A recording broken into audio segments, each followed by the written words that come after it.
Okay, thank you for coming this afternoon, and there's some issues that I would like to address as your governor, and that is the issue of how South Dakota deals with the Communist Chinese situation. Currently, we are using Chinese money and Chinese investments as a way to bolster our South Dakota economy, and I don't think that's all good. For example, I have on the board here, there's other people who don't believe that China would be a good partner to invest with. We have had China considers America their #1 enemy. And I want to show you a list of 21 pages of human rights violations. China has over 21 pages, small font, of human rights violations. Some include there's no freedom of speech, there's no freedom of journalism, there's no freedom to assemble, there's no freedom of the internet, you cannot associate, you cannot just form groups together, no religious freedom. These are the people that we are partnering with. These are the people that our governor thinks are good people and actually to partner with. When I gave this announcement for this press conference, I didn't realize that the Argus the next day would have an article about Tiananmen Square. Tiananmen Square happened 25 years ago and was a protest that is actually being hidden in China's newscast by now. This is not in their school books, it's not being recorded, it's not being part of their history, it's just being rewritten. Sometimes I think our history is being rewritten, but also China's history has been rewritten also. It was a pro-democracy movement. They say between 200 and 10,000 people died in that protest. And the goal of the protest was for less corrupt, fairer government. And even journalists today, if they talk about corruption in their government, they can be put in prison, and some have even disappeared in prison just for calling out corruption in China's government today. They actually have an internet scrubbing too that China does, and people who don't know their internet very well will not get the information in China. And like I said, that is the people that we're dealing with. A lady here who's, I'll just quote her son died in a Tiananmen Square protest. She said, "The Communist Party has such a long experience of brain wasting and telling lies, and they do it very well. They brainwash, they tell lies, they make sure that the information does not get out. And people are self-contained. They do not express their views there because they're too afraid of what might happen to them." That was right in Sunday's article in the Argus Leader. Also, I have an article here. It's called The New American. You'll see that it's the same one I copied from here. They're saying that when we actually unite with China, I'm just going to read this. All the talk about reform, you realize, I'm going to back up a little bit. When we deal with China, for example, their companies are not privately owned. Their companies are owned by the Communist Chinese or the People's Liberation Army. They're not owned by individuals. The only way you can be part of a manager of a CEO or manager of a company is if you are a party member, a Communist Party member. Those people who invent the ideas, that's not how you climb the ladder in Communist China. You climb the ladder by being a party member. That's not how we have capitalism. Their capitalism is nothing like our capitalism.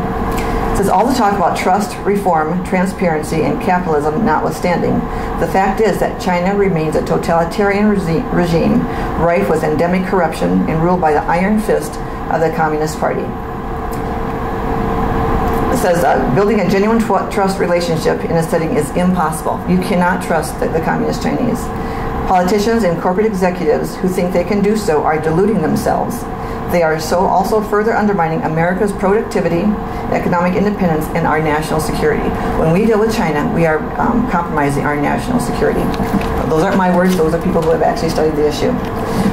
One thing that's kind of close to home is we have sold our enterprise in South Dakota to the Chinese also. What the Chinese have done is they have been buying up American fowl, American turkey, American chickens. And you can see here that we have turkey farms in South Dakota that have actually been, through the EB-5 program, that the Chinese have actually been the ones to fund these turkey farms.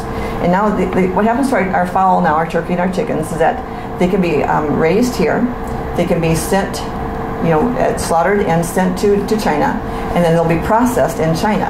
Now, you have to recall that China has a very poor record on how they handle food. Dog food has killed a lot of our pets. Our baby food has poisoned some of our babies. And these are the people that we're going to send our raw chicken to, our raw turkeys to, over to China to be processed. There is going to be no oversight there. No industry there to see that they're processing the chicken like we would have them process it, and then it's going to come back to us. And then the label will not say anything that has been to China. The label will say "Made in America." So you will have no idea whether you're getting. In fact, you won't even know if you're getting the same turkey or the same chicken back that we sent over there. China has said, this is an article where they basically alter their meat. Meat that they have said is beef has actually been pork. They mix it with paraffin or different salts to make it look like beef to make it taste like beef. They've also used raccoon, mink, dog, and cat, and rat, trying to make it look like chicken, trying to make it look like other meats, and they've sold it as such. And that is not that is not frowned on in China. In fact, that's being a good capitalist in China. That is their definition of capitalist. That is not our definition of capitalism. It says, I'm going to just quote here, what little remain of the U.S. food industry in America will be under increased offers to be bought out by the Chinese Communist government via vast state-owned enterprise. Remember I said a state-owned enterprise is one that's not like it's not a private company. It is owned by the Communist Party. The culmination of this, given China's past record of contamination in counterfeit meat products, does not leave an optimistic future for Americans in the decades to come. Unless the American people can wake up to the severity of this threat to U.S. safety and security, we better take action. As governor, I do plan on taking action. The Chinese investments will be absolutely scrutinized. Our EB-5 will be absolutely scrutinized. There will not be the rush, the trips to China. I will not be wine and dined by the Communist Party over there. If I was a veteran, I would be, as people who have served our country in that capacity, they took an oath to defend us from enemies abroad and within. In my view, this is an enemy. This is the communist takeover of America coming within our own borders. If I was a veteran, I'd be very distraught at what is happening in South Dakota because of Daugaard's alliance with the Communist Party. And let me get another page here. Here is before I go here, there's another one here about our pork. Remember, John Morell's was sold to the Communist Chinese Party. It was sold in this article. Talks about Peking Poultry and Pig. It has been taken off the internet now, but at a time you would go to johnmorels.com and you'd have the American version, and then you have a little icon there for the Mandarin Chinese version. And then if you click that icon, you would have Mandarin Chinese characters. And that article I just read said that Mandarin Chinese version said that this is actually a communist-owned company. You didn't see that when it was written in English, but you did see it when you saw that the Mandarin Chinese version of it. 1/4 of our pork production now is going to China. They have control of our pork production. Some of the things that they wanted South Dakota to get involved in with the Chinese, to partner with the Chinese, is our food production. They wanted to get involved with our oil and our shale production, so our energy, our natural resources. They wanted to get involved with uranium mining. That is a Power Tech. That is a communist Chinese-owned company also. So you can kind of see that the Chinese are our major resources. Now, we actually help the Chinese get rich. We help them get rich by a trade deficit, where the Communist Chinese government will keep their people's wages low. We're trying to get minimum wage high. In China, it's just the opposite. They're keeping their maximum wage low just so they have cheap goods, so they can have this trade deficit, so they have money to purchase different countries like America. Remember, China has said we are their #1 enemy. It is amazing that we are suckered into a lot of things that we're doing with China. Another guy, Tom Dewey, says, is the U.S. being colonized by communist China? I think it is. Another one is called the National Republican Trust. They said it's not a Republican idea to partner with the Chinese. That is a very Democrat idea, to partner with the Chinese. A Republican, somebody who is adhering to the Republican Foundation, our own platform, would not be a person that would be dealing as much as we are with the Chinese. That is not our idea. Our idea is to save South Dakota for South Dakotans, to save America for Americans, not to sell off just for a profit. Our heritage, our resources, our industry, our food products, to a number one enemy who hates us. It says right now China is increasing its military with technology that the Clintons handed over to them in exchange for illegal campaign donations and cash payments. And there is some thought of that too. There is some thought of that here, that even in South Dakota, that we have gotten some illegal campaign donations from the Chinese just to perpetuate some politicians over others. That is a rumor right now. That is what I have heard. We have been taking land from American citizens and American companies and given it to the communist China. I'm not the only one who's saying this. Over and over, you can see where people are worried about what we are doing with China. Even Chuck Grassley says he can't believe how much we are giving to the Chinese, and they are becoming operatives. We are giving up our national security in order to be friends with a group of people, like I said, that think we are their number one enemy. That's all I have right now. If you have any questions, I would appreciate questions. Maybe you have the different types of capitalism. I'll maybe just get you started here. There's different kinds of capitalism. One is that Mussolini used. He had capitalism. It was called corporatism back then. And corporatism, which became fascism, is actually when you have the government and private companies merging together in public-private partnerships. That's exactly what China is doing, and that is what we are doing as a state also. We are forming public-private partnerships. What that does, it leads to, another term for that is crony capitalism, where only your friends, only the people belonging to the party, only the people that you associate with, only those people will ever benefit in this type of a society. Not the people who work hard, not the people who design the ideas, not the people who develop a new type of a way of doing something. They're not the ones to get rewarded. The ones who get rewarded are the ones who are connected. We're seeing that coming to South Dakota. China is doing that. They have done it all along. I want to save South Dakota for pure, our own form of Christian capitalism, and that is a term. Basically means that you have to have compassion with your capitalism. Just because you can destroy somebody in capitalism doesn't mean you should. The world's number one most wicked, I think, capitalist is George Soros. He made all of his money in a capitalist way of doing it, with absolutely no regard for human condition, absolutely no compassion. In my view, that man's probably the most evil person in the world. A capitalist, not the kind of capitalist that made America great. Any questions?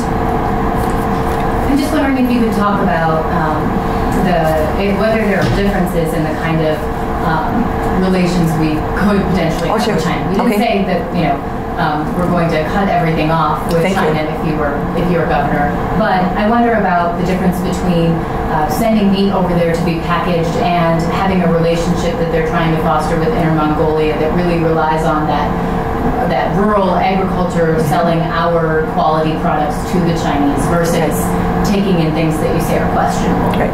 Yeah, and I can see that. I can absolutely see that. But what I don't see, if you have a good way of doing things and you're a good business, you can go over there.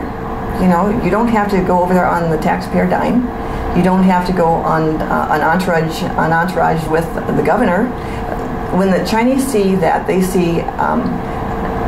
Since they view things differently than we do, they see you as a good business if you come with the governor. So it's kind of a charade that we're pulling over there. We're kind of telling them subliminally that this is a very good product because the governor's along with it. It may or may not be so. They need to know in China that they have to determine if the product is good because it is good, not because it comes on the coattails of the governor. So you don't oppose South Dakota businesses selling things to not at all. The Chinese or anything like that? Or buying. Okay. Right. As long as the process is fully open. vetted? Or, yes, as long as the process is fully open. And we've had some trade, there are agencies in place to see if the trade that we're doing is going to harm us. In fact, China owns 10% of Morgan Stanley. Morgan Stanley has direct access to the Federal Reserve. What are we doing that for? That kind of joining should have stopped. I mean, America, people who are being paid to determine if America is being safe with these different trades should have said, no, you're not doing that. And our oil, China has I think a $2 billion investment in the Mississippi Shale Oil Company. No, they can't have our natural resources. Maybe if it's refined, maybe we can sell it to them in gasoline or in refined oil. Yes, but no, they can't have our natural resources. Those are our natural resources for our children, not for somebody. And besides, why would we be selling natural resources to China when they have such a horrible environmental policy? They just rape the earth. They care nothing about the environment. And why should we be giving our natural resources to them just so they can, just dirty the world? One more, if the appearance that we're giving is kind of an endorsement when the governor travels with businesses to different parts of China, what methods do relatively small South Dakota businesses have to market themselves to China if the state doesn't assist in some way, or if the state doesn't offer some sort of avenue to get into this gigantic country? Well, and it's and basically, I would have to look at that case by case, because right now I don't see anybody who would, if they're a small company, why would you bite off more than you could chew? Start locally, and then once you grow, and then you usually send your things overseas. But once you're a small company, I mean, we've both been. My husband's had a small company. I've had a small company. I'm not going to go on the Wall Street market right away because I'm a broker of my own company. And they. If that is your type of business, say you're what are these people that show people around to different countries, a tour guide or something. If you're a tour guide, of course, then you would they have the inroads to China, but you still wouldn't need the government for that. Questions? Where do you see South Dakota 4 years from now if Daugaard wins tomorrow? That's honestly, if Daugaard wins tomorrow, I see ourselves selling more and more of our natural resources to China. I see South Dakota's, we being replaced by Chinese low-paid wages. I see more people losing jobs here because all of those jobs are going to go offshore now. Jobs that we really should have here are going to go to China. I see poor quality meat. I see people getting sick, maybe of avian flu. I'm not secure that avian flu is not going to come back if we take our fowl over there and have it come back here. It could be tainted. It has in the past. They don't like us. That might even be a way for them to get back at us. 4 years from now, I see Common Core destroying our children. I see our children under Common Core. They're going to be put in a little tiny box. They're not going to have any allowed to have any bright ideas. It is this way or the highway.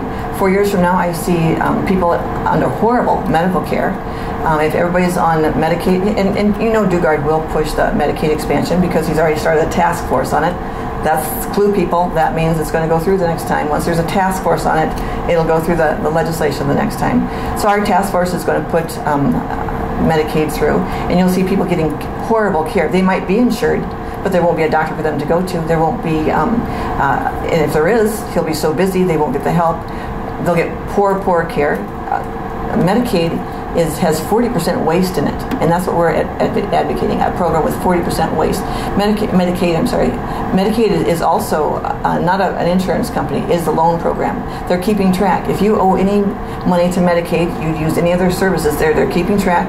And when you die, when it pass on this building here, our business, if we wanted to pass on this business to our children, we couldn't. We would have to pay everything back to Medicaid first before we could give anything to our children, and there would be nothing left. So Medicaid is not insurance. It's not a safety net. It is a loan program, and it's got sharks in it. You're going to get eaten alive if you end up in Medicaid. 4 years from now, I see Obamacare just all over. I see doctors and teachers as subjects of the state. They can have no ideas of their own.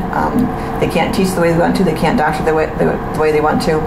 That's why I jumped in, because 4 years from now, I couldn't imagine a South Dakota on the same track it is now. Okay, thank you so much for coming. Appreciate it.